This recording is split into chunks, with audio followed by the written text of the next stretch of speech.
Quoi surveiller, quoi savoir en ce vendredi 13 septembre 2024 en avant-marché boursier?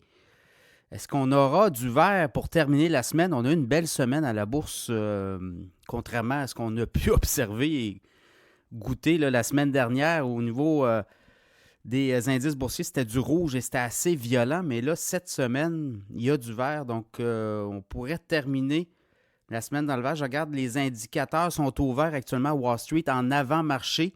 Évidemment, tout peut virer de bord. Là, on l'a vu, ça ne prend pas grand-chose.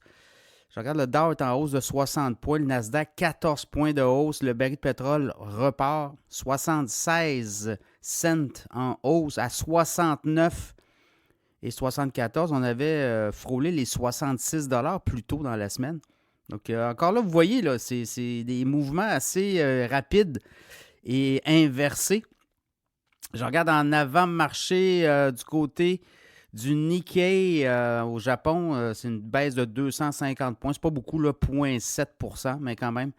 Et du côté de l'Europe, le stock 600 en hausse de 2,6 points. Donc, 0,5 % de hausse. Donc, c'est un peu ça. Là. Je regarde qu'est-ce qui bouge en avant-marché. Boeing, oui, il pourrait y avoir des mouvements de grève. Là. Il y a des votes de grève qui se prennent. Et le titre de Boeing baisse de 4 % d'avant-marché. Oracle fait bien. On a eu des bons résultats et on a des bonnes prévisions. Le titre en avant-marché monte de 6,2 %, là, de plus de 10 $.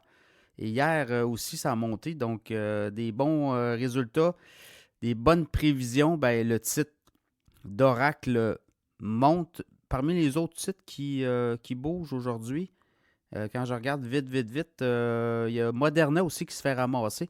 Moderna baisse, puis je pense qu'il y a des analystes qui ont mis des prévisions de vente. Ouais, en avant-marché, baisse de 3,9 %. C'est un titre qui a beaucoup bougé durant l'année. Là, on était à 112 en début d'année. On est monté à 166 au 24 mai. Et là, au moment où je vous parle, on est autour des 69-70 $. Avec la baisse en avant-marché, là, on va être autour des 67-68. Donc, à suivre là aussi. Je regarde BMO. Je vous avais parlé de BMO là, dans mon infolette financière il y a 2 semaines. BMO qui remporte aussi.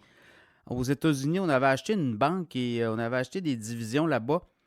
Et ces divisions étaient prises là, avec une histoire de schème à la Ponzi où un client, et là on disait que BMO avait servi par la banque, par les actifs qu'on avait achetés aux États-Unis, par des divisions qu'on avait servi là, de couverture à de la fraude. Et on avait quand même mis 1,2 milliard en provision. Et là, ben, on va ramener ça dans les coffres de la banque parce que là, on a gagné le procès. Donc, ça pourrait avoir un impact. Là. C'était comme une épée de Damoclès aussi sur BMO. BMO a eu de la misère dans les derniers résultats financiers. Ben, on avait des provisions plus importantes que prévu. Mais là, ben, voyez-vous, là, le ciel s'éclaircit. Ça pourrait avoir un impact sur le titre boursier. On va surveiller également 7-Eleven qui se place comme en fait, c'est le Japon qui place 7-Eleven comme un élément d'actif essentiel à l'économie. Ça pourrait être encore un obstacle de plus là, pour Couche-Tard, parce que Couche-Tard dit que oui, je veux acheter 7-Eleven, mais à quel prix, un?